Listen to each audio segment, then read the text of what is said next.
What's the captain up to? That's not the captain I know. Hey, it's Janelle Waz, and welcome back to another episode of Treknalysis. Picard's being mildly pleasant, and it's freaking everyone out. Who are you, and what have you done to my captain? Apparently kidnapped him and replaced him with a clone. Hails for everyone! Allegiance, the TNG episode that sees Picard kidnapped along with 3 others and forced to attempt escape, while his replicant makes everyone on the Enterprise uncomfortable by being social, mildly sexy, and a tad awkward. It's not an episode that gets talked about a whole lot, but if you've been on the Trek side of the internet, you'll no doubt recognize these clips from the episode. Here's to the finest crew in STARFLEET. Engage. Come cheer up my knives. Come cheer up my knives. Today on Treknalysis, it's an episode of Doppelgangers, Mischief and Mayhem, as the Enterprise is run by a clone of Picard while he's been placed in the galaxy's worst escape room. Boy, the Federation really needs to do something about the incessant kidnappings.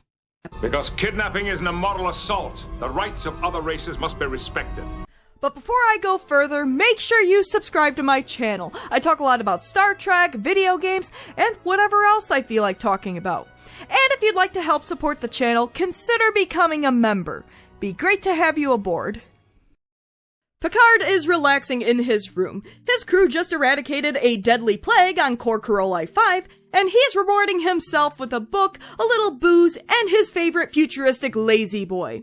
He's alone, undisturbed, some peace and quiet, and wait, is he reading the Mist Linking book? The ending has not yet been written. But rather than get whisked off to a mysterious island with bickering brothers and plenty of head-scratching puzzles, an ominous blue rectangle joins him in his quarters, scanning the now-asleep Picard like a demented fax machine before transporting him away to a room with 2 other kidnappees. Meanwhile, Data notices abnormal readings coming from the Picard quarters, so Worf goes to check it out. But what's this? Picard is still there, book and booze in hand! Something the matter, Lieutenant?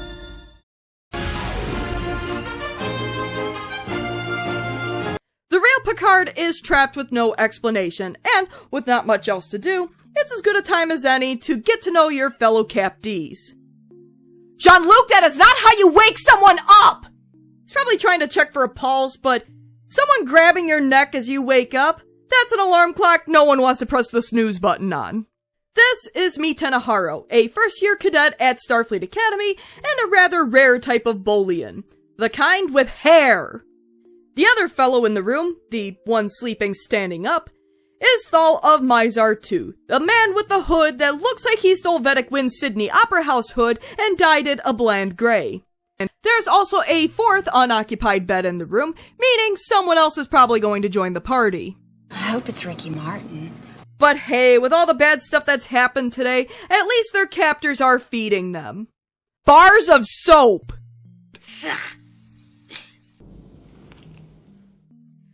Hey, you took a bite, now you gotta finish it! Picard goes over to the console to try to figure out a way to get out of here. Thal claims he attempted to break the combination before anyone else showed up, but was punished and won't go near it again. Meanwhile, on the Enterprise, Picard's clone, which I should probably come up with a clever nickname for, Jean-Luc Picard, changes course from their current mission of meeting up with another starship to the Wonka cluster. World of pure imagination. Set course for the Lonka cluster. And from the moment he walks on the bridge, every interaction with him is just slightly off. Awkward pauses, talking to one person and abruptly talking to another, giving weird orders, cutting off all contact outside the ship. It's weird. Like 4.356 solar masses. Mr. Crusher. They are expecting us in 36 hours. Thank you, Lieutenant. The crew knows their captain, and they know something's up. He may look like Picard, he may talk like Picard, but he certainly doesn't act like Picard. He's probably about 80% Picard, but that 20% is enough for people to notice. Also, they all know it and are too afraid to say anything. Or maybe they're just assuming Picard's having an off day. Hey, the captain's acting kinda weird. Nah, that's probably just gas. Wish.com Picard has a word with Riker. He can't say anything about the nature of their current mission, and he might not be able to tell him everything over the next couple of days. Which is already a red flag after the awkward bridge interactions, but okay. Riker assures his supposed captain that he can count on him and the crew, as the imposter awkwardly takes a sip of tea. Wouldn't it be funny if fake Picard ordered tea wrong and that was proof enough for the crew? Tea, Lipton, ice. Meanwhile, the real Picard is less than thrilled about his captivity and expresses his derision subtly. Did you see that guy? He just gave me the finger! In reality, Picard is trying to communicate with their captors that they're intelligent by Picking out the first 6 prime numbers. The big question on everyone's mind, though, is why they were captured. Why are they so special to warrant multiple kidnappings? I'm certainly not special. I'm just one cadet. Picard asks Harrow about her background and finds out her best subject is in engineering. But even if she was that good at school, that doesn't explain why she was captured and not an actual engineer. Thal, on the other hand, claims that his people have no enemies. Which is easy to do when you get yourself conquered 6 times without resisting. My Zarians value peace above confrontation. Thal himself doesn't even have personal enemies that would be willing to kidnap him. He's not important or radical, he's just a government employee. And amid all this fascinating discussion, a new guest arrives at the party. So we have a Shakespearean actor, a kid, a peacenik, and... Werewolf. Meanwhile, it's poker night on the Enterprise. How do you do, fellow Starfleet officers? Jean-Faux Picard was just passing by and thought he'd pop in to ask Geordi to increase engine efficiency from 93% to 95%.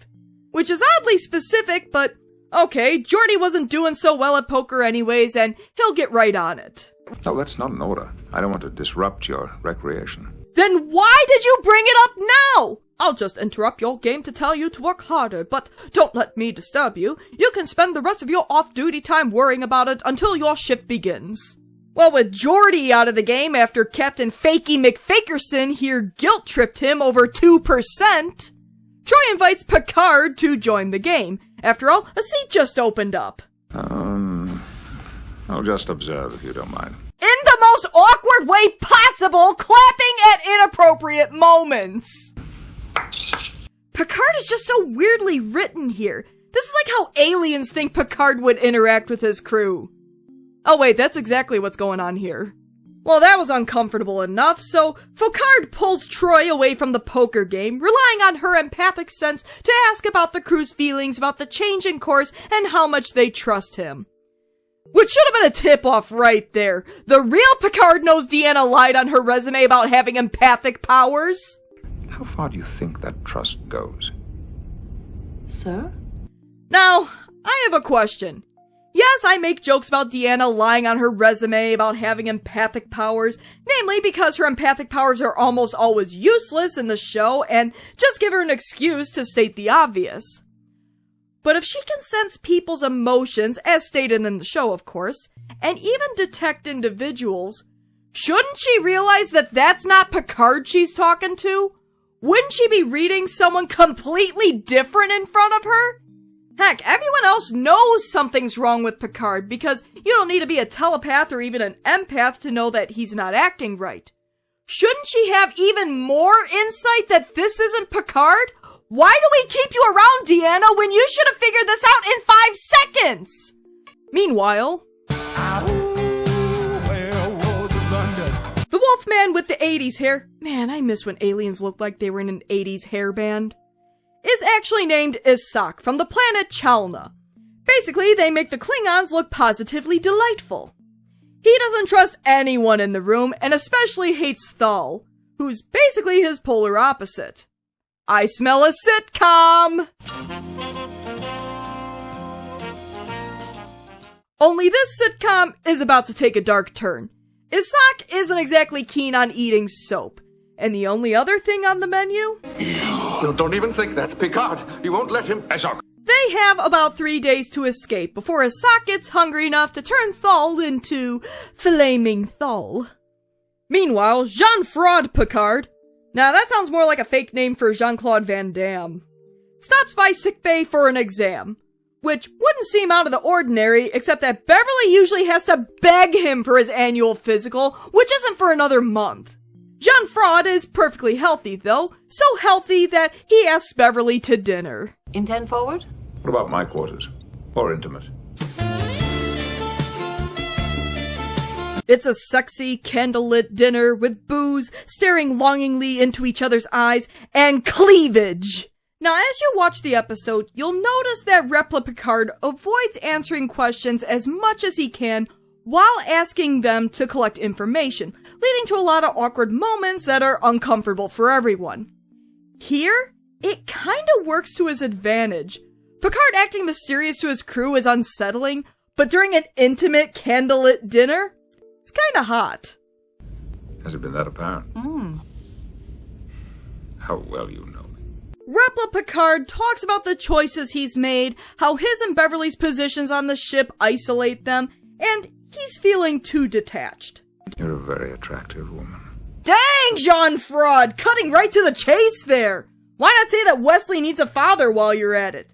You know, his father? Would you care to dance? Man, who would have thought Picard's clone would have more game than the real McCoy? The real Jean-Luc. So, the hot date just got kicked up a level. They're both digging each other, they have a little makeout sesh, and just before Wesley can get a little brother or sister, Luke Jean-Card kicks Beverly out and shuts the door behind her. Meanwhile...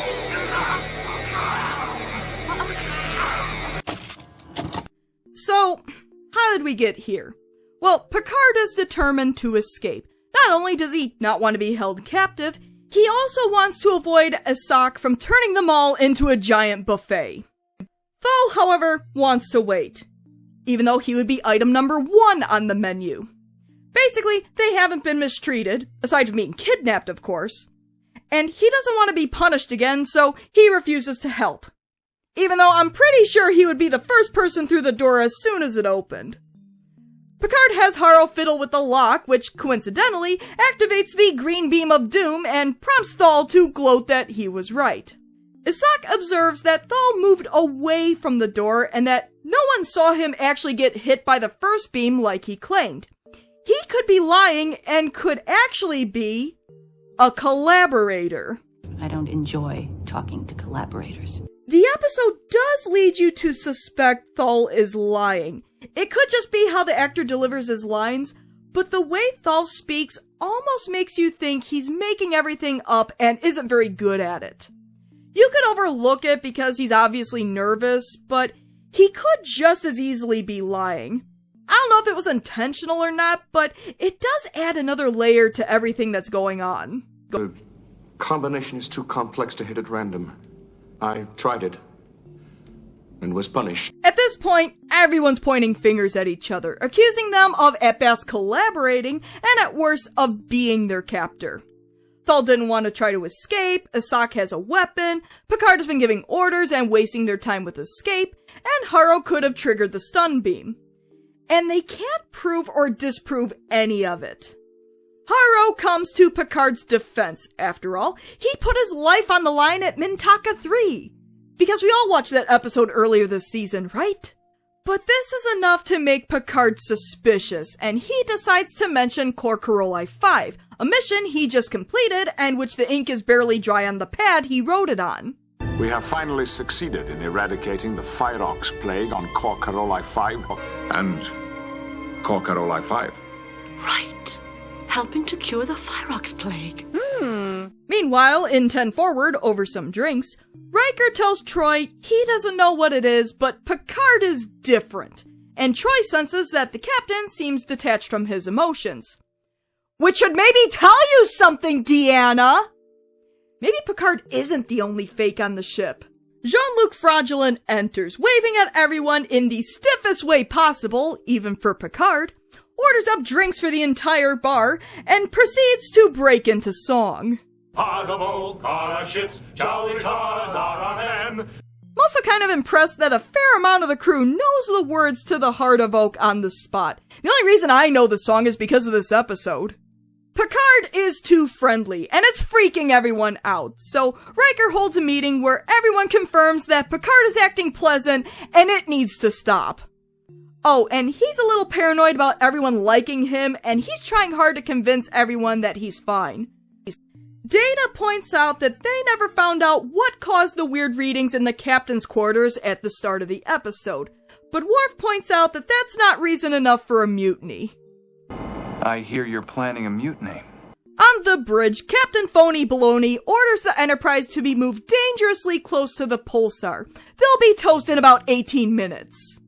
Riker drags him into the ready room to either get information about why he's endangering their lives or take command. To which Picard says he's under no obligation to tell him, maybe Riker's the one with the problem, and he's willing to forget this conversation ever happened if Riker goes to sickbay for an exam. Think about it. Well, at least this is all coming from Riker and not Wesley.